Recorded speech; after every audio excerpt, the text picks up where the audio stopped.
Babala sa mga netizens, pakaingatan po ang password ng inyong mga accounts sa social media. Isang babae kasi ang iniwan ng asawa at halos masira na ang buhay matapos ma-access ng hacker ang kanyang Facebook at mag-post ng mga malisyosong larawan niya umano.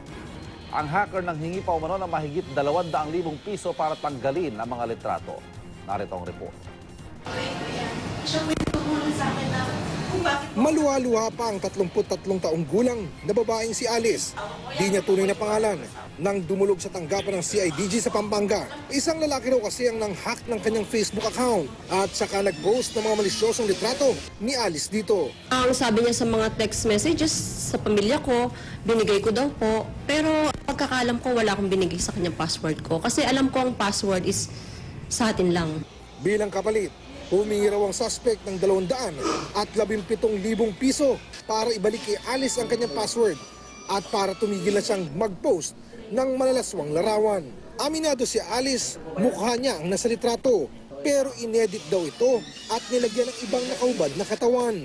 Sa ginawa niya sa akin, sinira niya yung buhay ko, yung pamilya ko, nag-iwalay kami ng asawa ko. Mga kaibigan ko, hindi naniniwala sa akin yung iba.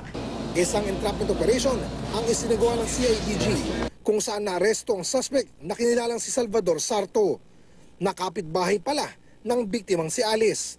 Na-recover mula kay Sarto ang 5 cellphone na hininalang ginamit sa pang-hack, isang baril, pati na ang marked money.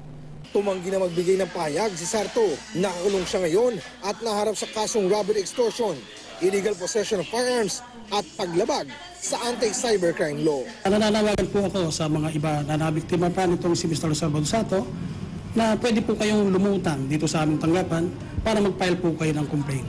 Para sa unang balita, Oscar Oida reporting.